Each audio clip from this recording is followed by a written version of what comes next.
ಉಂಡು ಹಸಿವಾಯ್ತೆಂದಡೆ ಭಂಗವೆಂಬೆ, ಕಂಡ ಕಂಡ ಠಾವಿನಲ್ಲಿ ಮನಬೆಂದಡೆ ಗಂಡ ಚೆನ್ನಮಲ್ಲಿಕಾರ್ಜುನ ದೇವನೆಂತೊಲಿವನವ್ವ. ಇದು ಮಹಾದೇವಿ ಅಕ್ಕನವರ ಒಂದು ಅಪರೂಪದ ವಚನ. ತರಂಗಿಣಿ ಒಳಗೆ ಬಹಳ ಅದ್ಭುತವಾಗಿ ಪ್ರಸಂಗವನ್ನು ತಗೊಂಡಿದ್ದಾರೆ. 39ನೆಯ ಅಧ್ಯಾಯ ಹಸಿವಿನ ಅಬ್ಬರ. ಅಂದ್ರೆ ಮಹಾದೇವಿ ಅಕ್ಕ ಸುಮಾರು 36 ಗಂಟೆಗಳ ಕಾಲ, 40 ಗಂಟೆಗಳ ಕಾಲ ಏನು ಆಹಾರವನ್ನೇ ಸ್ವೀಕರಿಸೋದಿಲ್ಲ. ರಾತ್ರಿ ಹೊತ್ತು ಹಣ್ಣು ಹಾಲು ಬಿಟ್ಟರೆ ಏನು ತಗೊಳ್ತಿರ್ಲಿಲ್ಲ. ಅಥವಾ ಕೌಶಿಕನ ಅರಮನೆಯಲ್ಲಿದ್ದಾಗ 3 ಹೊತ್ತು ಹಣ್ಣು ಹಾಲು ಮೇಲೆ ಎದ್ದಿದ್ದು, ಅಂದ್ರೆ ಬೇಯಿಸಿದ ಆಹಾರ ಇಲ್ಲ. ಅವತ್ತು ಹಿಂದಿನ ದಿವಸ ರಾತ್ರಿ ಏನೋ ಶಿವಾನುಭವ ಗೋಷ್ಠಿ ನಡೆಯುವಾಗ ಭಾವಪರವಶಳಾಗಿ ಸಮಾಧಿ ಸ್ಥಿತಿ ಪ್ರಾಪ್ತಿಯಾಗಿರುತ್ತೆ. ಆ ಒಂದು ಸಂತೋಷದಲ್ಲಿ ಏನು ಆಹಾರ ಹಾಕಿರಲ್ಲ ಹೊಟ್ಟೆ ಒಳಗೆ. ಮರುದಿವಸ ಈ ಘಟನೆ ನಡೆಯುತ್ತೆ. ಅಂದ್ರೆ ಅರಮನೆ ಬಿಟ್ಟು ಹೋಗುವ ಪ್ರಸಂಗ ನಡೆಯುತ್ತೆ. ಅವತ್ತು ಏನೂ ತಗೊಂಡಿರಲಿಲ್ಲ. ಅವತ್ತು ಅರಮನೆಯಿಂದ ಹೊರಬಿದ್ದು ಮತ್ತೆ ಗುರುಲಿಂಗ ದೇವರ ಮಠದಲ್ಲಿ ತಾಯಿ ತಂದೆಗಳಿಗೆ, ಗೆಳತಿಯರಿಗೆ ಉತ್ತರ ಕೊಟ್ಟು ಸುಮಾರು ಒಂದು ಹರದಾರಿ, 2 ಹರದಾರಿ ನಡೆದಿರ್ಬೋದು. ಹರದಾರಿ ಅಂದ್ರೆ ಸಾಮಾನ್ಯವಾಗಿ ಒಂದು 2 ಮೈಲಿ ಅಥವಾ 4 ಮೈಲಿ ಇರ್ಬೋದು ಹರದಾರಿ ಅಂದ್ರೆ ನಿಮ್ಮ ಲೆಕ್ಕದಲ್ಲಿ 2 ಹರದಾರಿ ಅಂದ್ರೆ ಸುಮಾರು ಒಂದು 8-10 ಕಿಲೋಮೀಟರ್ ಬಿಸಿಲಲ್ಲಿ ದಿಗಂಬರೆಯಾಗಿ, ಅದು ಲಕ್ಷ್ಯದಲ್ಲಿಡ್ಬೇಕು. ಮೊದಲನೇ ದಿವಸ ದಿಗಂಬರೆಯಾಗಿ ನಡೆದಿದ್ದು. ಅಲ್ಲಿ ಹುಡುಗರು ಹುಚ್ಚಿ ಅಂತೇಳಿ ಕಲ್ಲು ತೂರ್ತಾರೆ. ಅದು ತಲೆಗೆ ಬಿದ್ದು ತಲೆಗೆ ಪೆಟ್ಟಾಗಿ ರಕ್ತ ಬಂದು ಹೆಪ್ಪುಗಟ್ಟಿರುತ್ತೆ. ಪ್ರಜ್ಞಾ ಶೂನ್ಯಳಾಗಿ ಕೆಲವು ನಿಮಿಷ ಬಿದ್ದಿರ್ತಾಳೆ. ಅವತ್ತು ಸ್ಮಶಾನದಲ್ಲಿ ಕಾಲ ಕಳೆಯೋದು. ಮರುದಿವಸ ಭಿಕ್ಷೆಗೆ ಹೋಗುವಂತ ಪ್ರಸಂಗ. ಅದು ಹಸಿವಿನ ಅಬ್ಬರ. ಮೊದಲನೇದು ಸ್ಮಶಾನದಲ್ಲಿ ಒಂದು ಇರುಳು ಅಂತ ಬರುತ್ತೆ, ಆಮೇಲೆ ಹಸಿವಿನ ಅಬ್ಬರ. ಅವತ್ತು ಸಿಕ್ಕಾಪಟ್ಟೆ ಹಸಿವಾಗುತ್ತೆ. ಸ್ನಾನ ಆಗತ್ತೆ, ಅಲ್ಲೇ ಕೊಳ ಇರುತ್ತೆ ಸ್ಮಶಾನದಲ್ಲಿ. ಸ್ನಾನ ಮಾಡಿ ಪೂಜೆ ಮುಗಿಸ್ಕೊಂಡು ನೀರು ಕುಡಿದು ಬಿಲ್ವಪತ್ರೆ ಎಲೆ ಪೂಜೆಗೆ ಇಟ್ಟಿದ್ದನ್ನ ತಿಂತಾರೆ. ನಾನು ತಿಂದು ನೋಡಿದ್ದೀನಿ ಬಿಲ್ವಪತ್ರೆ ಎಲೆನ. ತಿನ್ಬಹುದು, ತುಂಬಾ ಹಸಿವಿದ್ದಾಗ ಚೆನ್ನಾಗಿ ಅನ್ಸುತ್ತೆ. ಶ್ರೀಶೈಲದಲ್ಲಿ ಪೂಜೆ ಮಾಡ್ಕೊಳ್ಳುವಾಗ ಬಿಲ್ಪತ್ರೆ ತಿಂತಾ ಇದ್ವಿ. ಅಲ್ಲಿ ಆಹಾರ ಕಡಿಮೆ ಇತ್ತು, ಬಿಲ್ಪತ್ರೆ ತಗೊಳ್ತಾ ಇದ್ವಿ. ಆವಾಗ ಮಹಾದೇವಿ ಅಕ್ಕ ಹಸಿವು ಜಾಸ್ತಿ ಆಗುತ್ತೆ, ಏನ್ ಮಾಡೋದಾಗಾದ್ರೆ ಊರೊಳಗೆ ಭಿಕ್ಷಕ್ಕೆ ಹೋಗೋಣ. ಸರಿ, ಒಂದು ಮನ್ಸು ಹಂಗೆ ಹೇಳುತ್ತೆ. ತಕ್ಷಣನೇ ಇಲ್ಲ, ನಾನು ಸತ್ರೂ ಪರವಾಗಿಲ್ಲ, ಭಿಕ್ಷೆ ಬೇಡಲ್ಲ. ಅಹಂಕಾರ ಹೇಳಿದಾಗ ವಿವೇಕ ಎಚ್ಚರಿಸುತ್ತೆ.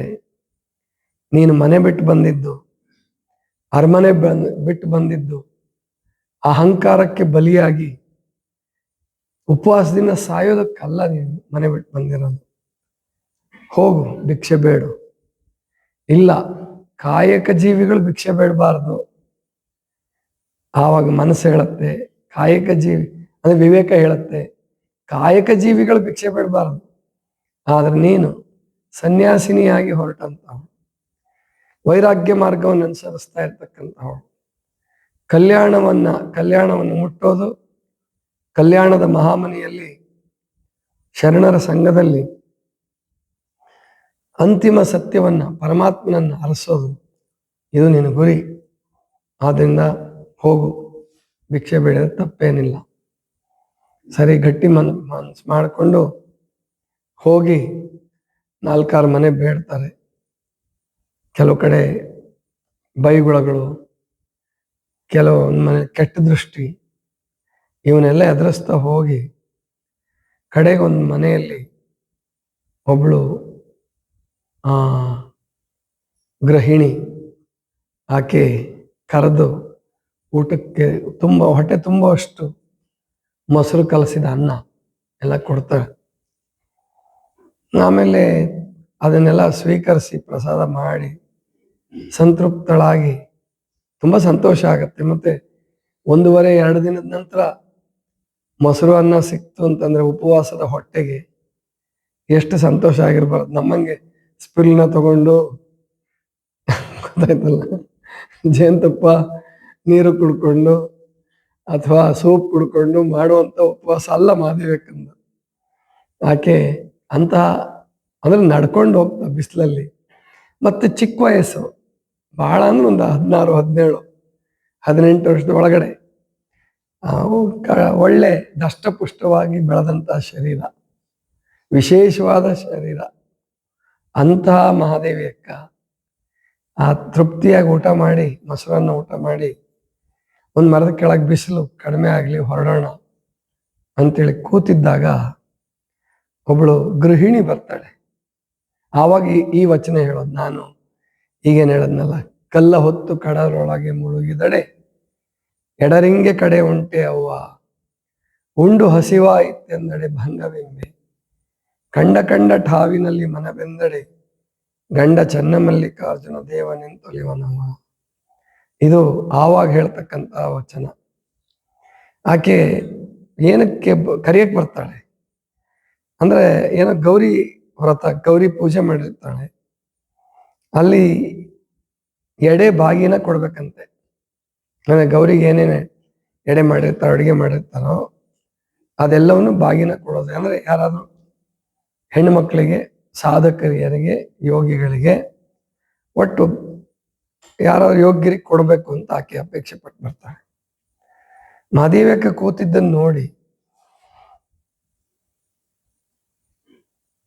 ಆಕೆ ರುದ್ರಾಕ್ಷಿ, ಲಿಂಗ ಮತ್ತು ಜಟೆ ಬಿಟ್ಟಂತ ಕೂದಲು ಎಲ್ಲ ನೋಡಿ ಈಕೇನು ಯಾರೋ ಭಿಕ್ಷುಕಿ ಇರಬೇಕು ಅಂತ ಹೇಳಿ ಕರಿಯಕ್ಕೆ ಬರ್ತಾಳೆ. ಆವಾಗ ಮನಸ್ಸು ಹೇಳುತ್ತೆ, ಆಕೆ ಕರೀತಾಳೆ, ಗೌರಿ ಪೂಜೆ ಮಾಡಿದ್ದೀನಿ, ಬಾಗಿನ ಕೊಡಬೇಕು, ಎಡೆ ಬಾಗಿನ ಕೊಡಬೇಕು, ಬಾ ಬಂದು ತಗೊಂಡೋಗು. ಒಂದು ಮನಸ್ಸು ಹೇಳುತ್ತೆ, ತಗೊಂಬಿಡು, ಸಾಯಂಕಾಲಕ್ಕೆ ಆಗತ್ತೆ. ಇಲ್ಲ ಬೇಡ, ಸಾಯಂಕಾಲದ ಚಿಂತೆ ನಾನ್ಯಾಕೆ ಮಾಡಲಿ, ಅದು ಪರಮಾತ್ಮನಿಗೆ ಬಿಟ್ಟಿದ್ದು, ಆದ್ರಿಂದ ನನಗೆ ಬೇಡ. ಆವಾಗ ಯಾಕಮ್ಮ ಯೋಚನೆ ಮಾಡ್ತಾ ಇದೀಯಾ, ಬಾ. ಇಲ್ಲ ತಾಯಿ, ನಂದು ಊಟ ಆಗಿದೆ, ಭಿಕ್ಷೆ ಸಿಕ್ಕಿದೆ, ತಾವು ಯಾರಿಗಾದ್ರೂ ಕೊಡಬಹುದು. ಅಯ್ಯೋ ಹುಚ್ಚಿ, ಬಾ ಸಾಯಂಕಾಲಕ್ಕೆ ಆಗುತ್ತೆ, ತಗೋ. ಆವಾಗ ಮಹಾದೇವಕ್ಕ ಅಂದ, ಎಂತಹ ಜಗತ್ತಿದು, ಬೇಡಿರೂ ಹುಚ್ಚಿ ಅಂತಾರೆ. ಮೊದಲು ಬೆಳಗ್ಗೆಯಿಂದ ಎಷ್ಟೋ ಮನೆಗಳ ಹುಚ್ಚಿ ಅಂತ ಅಂದಿದ್ರು, ಬೇಡ ಅಂದ್ರೂ ಹುಚ್ಚಿ ಅಂತಾರೆ. ಎಂಥದ್ದಿದು ಅಂತ ಹೇಳಿ ಕೊನೆಗೆ ಅವಳು ಒತ್ತಾಯ ಮಾಡಿ ಕರೆದಾಗ ಈ ವಚನ ಹೇಳ್ತಾನೆ, ಕಲ್ಲ ಹೊತ್ತು ಕಡಲೊಳಗೆ ಮುಳುಗಿದಡೆ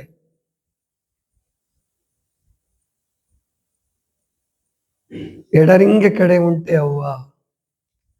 ಕಲ್ಲು ಹೊತ್ಕೊಂಡು ಸಮುದ್ರದಲ್ಲಿ ಮುಳುಗಿದ್ರೆ ಈಜ್ ಬರ್ಲಾರ್ದವನು, ಈಜ್ ಬರೋನ್ ಕಲ್ಲು ಹೊತ್ಕೊಂಡು ಮುಳುಗಿದ್ರೇನೆ ಎದ್ದಳಕ್ಕಾಗಲ್ಲ. ಅಂಥದ್ರಲ್ಲಿ ಈಜ್ ಬರ್ಲಾರ್ದಂತ ಒಬ್ಬ ವ್ಯಕ್ತಿ ಕಲ್ಲ ಹೊತ್ತು ಕಡಲೊಳಗೆ ಮುಳುಗಿದಡೆ ಎಡರಿಂಗೆ ಕಡೆ ಉಂಟೆ ಅವ್ವ. ಕಡಲಲ್ಲಿ ಮುಳುಗಿದ್ರೆ ಬದುಕದಲ್ಲಿ, ಅದು ಕೆರೆ, ನದಿ ಅಂತ ಹೇಳಿಲ್ಲ ಮಹಾದೇವಿ ಅಕ್ಕ, ಕಡಲು ಅಂತ ಬಳಸ್ಬಿಟ್ರು. ಎಂಥ ಅದ್ಭುತವಾದಂತಹ ಪ್ರಸಂಗ.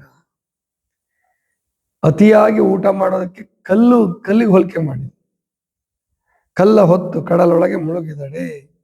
ಅತಿಯಾಗಿ ಊಟ ಮಾಡಿದ್ರೆ ಮಹಾದೇವಕ್ಕನ ಇನ್ನೊಂದು ವಚನದಲ್ಲಿ ಹೇಳಿರೋ ಹಾಗೆ, ಅತಿ ಆಹಾರದಿಂದ ಕಾಯವಿಕಾರ, ಕಾಯವಿಕಾರದಿಂದ ನಿದ್ರೆ, ಅತಿ ಆಹಾರದಿಂದ ನಿದ್ರೆ, ನಿದ್ರೆಯಿಂದ ಕಾಯವಿಕಾರ, ಕಾಯವಿಕಾರದಿಂದ ಅಜ್ಞಾನ, ಅಜ್ಞಾನದಿಂದ ವಿಷಯಾಸಕ್ತಿ, ಕಾಮ ವಿಕಾರ ಹೆಚ್ಚಿ ಭಾವಕ್ಕೆ ತಹುದಾಗಿ ಅಂತ ಮಹಾದೇವಕ್ಕ ಹೇಳ್ತಾರೆ ಇನ್ನೊಂದು ವಚನದಲ್ಲಿ.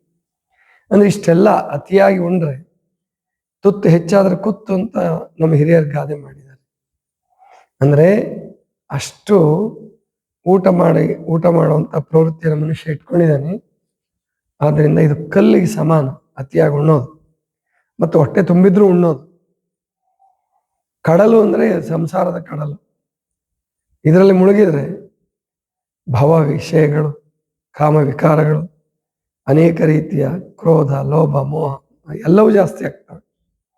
ಅದಕ್ಕೆ ಕಲ್ಲ ಹೊತ್ತು ಕಡಲೊಳಗೆ ಮುಳುಗಿದಡೆ ಎಡರಿಂಗಿ ಕಡೆ ಉಂಟೆ ಹೂವ, ಉಂಡು ಹಸಿವಾಯ್ತೆಂದಡೆ ಭಂಗವೆಂಬೆ, ಕಂಡ ಕಂಡ ಠಾವಿನಲ್ಲಿ ಮನ ಬೆಂದಡೆ, ಗಂಡ ಚೆನ್ನಮಲ್ಲಿಕಾರ್ಜುನ ದೇವ ನಿಂತೊಲಿವನವ್ವ.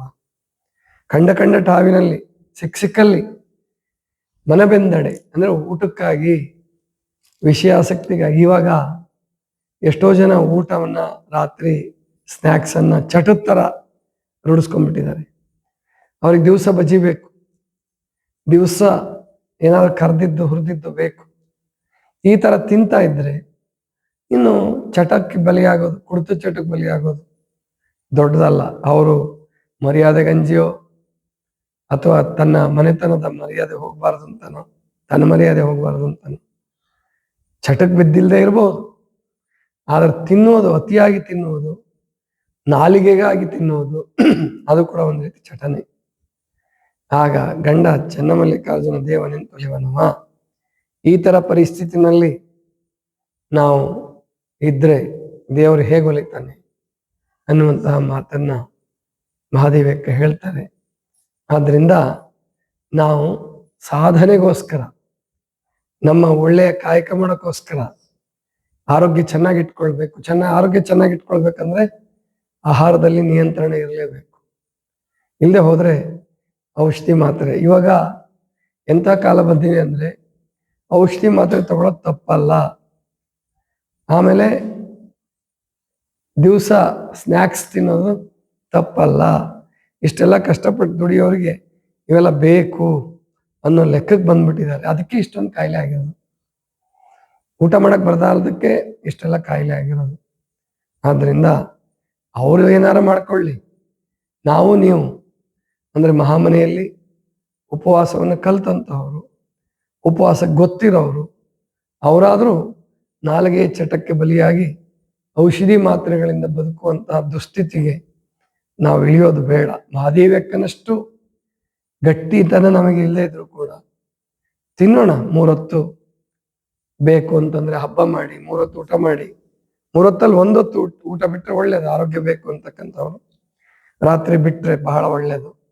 ಈ ರೀತಿ ಸಾಧನಾ ಪಥದಲ್ಲಿದ್ದರೆ ಒಳ್ಳೇದು ಅಂತಕ್ಕಂಥದ್ದು ಈ ವಚನದ ತಾತ್ಪರ್ಯ.